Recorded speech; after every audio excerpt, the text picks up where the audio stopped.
So I just want to show progress on this. So this is the first layer of Bondo with a little bit primer, because sunny California the last week since I started this project is keep being gray and rainy. So I'm gonna take the entire windshield off today. It will be easier to work with it in the paint booth instead of taking the entire Jeep. I already removed the fender flares, front and back, and I have a new hood. Even though this is already straight, I just need to weld those pieces and paint it, but this is already done. So I'm gonna show you now how to put those new flares over here.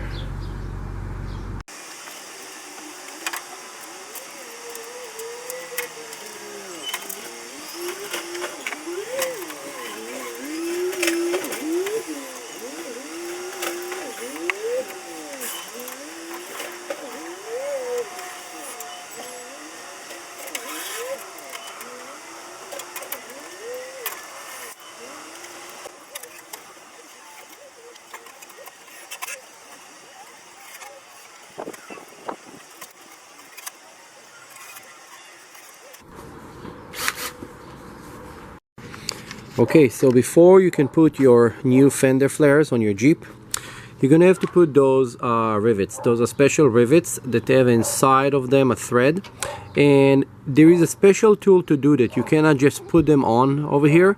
There's a special rivets tool. Look like this. You can get those at Harbor Freight, but they are disposable. They're gonna break right away, so I recommend to buy something good, pay more money. I got this one yesterday, it's total junk. Anyway, you have to put all those together, and then only you can put it. It have to be secure. The company that sell usually those fenders telling you that while you're closing the screw it's gonna lock itself out. It's definitely not going to do that. So you must do that, and I'm gonna show right now how to put the fender back, and I'm gonna show actually how to remove one. I got here one that got damaged, and I tried to do that with one of those nut and bolt system that you put a nut in a bolt and close it, and it's supposed to crash it. It did crash it to pieces. So I'm gonna have to drill it out. I'm gonna show how to do that. So here's the point. This is the rivets, and you want to get a drill that will fit right into it, almost at the same size, so you can drill and get to the lip, and then it will fall in.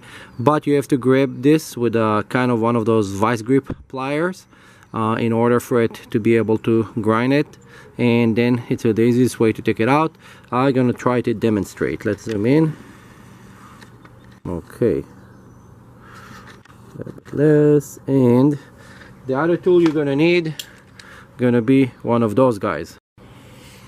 So I'm gonna start by trying to catch the rivets from the back.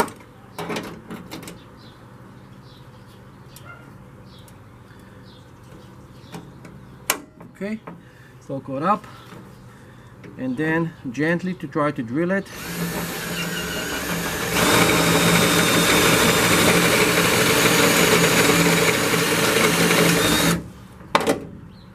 And it's out.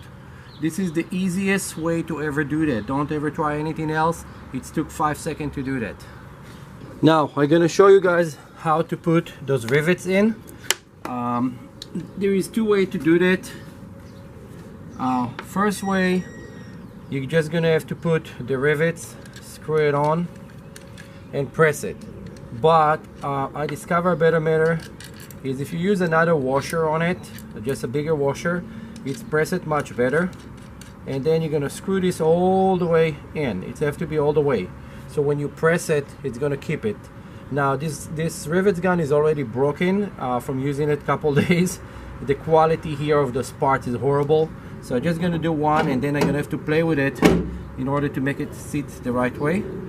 So you just press it in, and then you're supposed to turn this, and it will make it even tighter. But the problem is that this system is really bad. So that's it. Okay, it's locked into place. All you need to do is open this. You have to press it a little bit to release it. And that's it. This is secure in place. It's not going anywhere. It's done.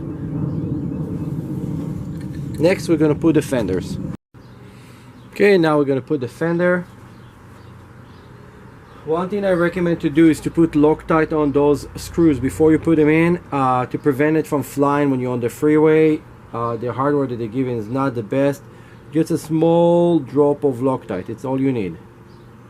Small tiny drop, going long way with those things.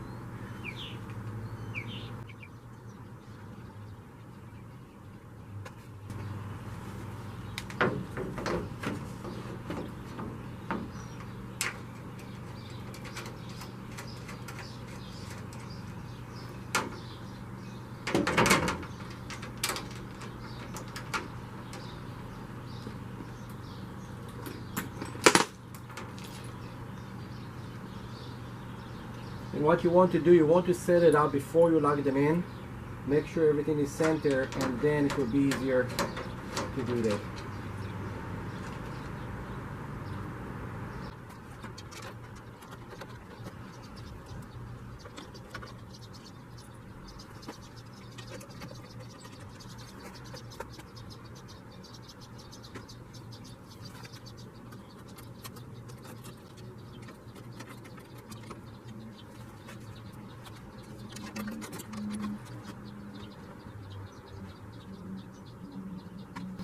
When you don't see me, I add more Loctite.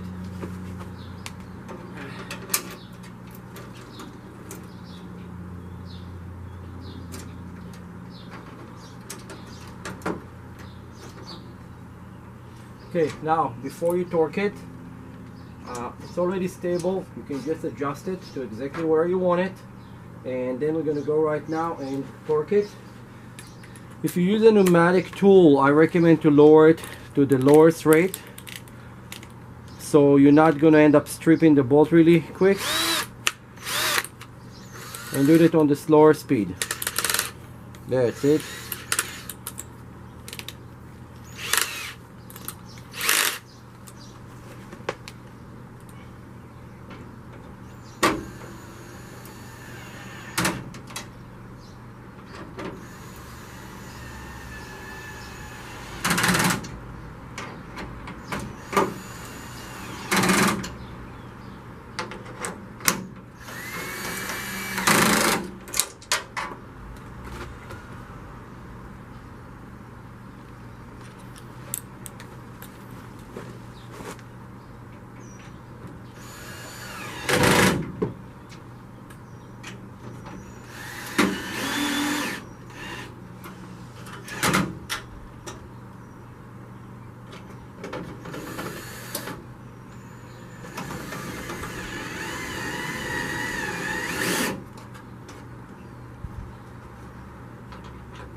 Okay, and that's it. This part is solid, staying there. It's done. So it's very simple to do. I hope that you guys was able to see everything. Look at my next video. Now the same way that I did this, you do the rest of them. It's very simple.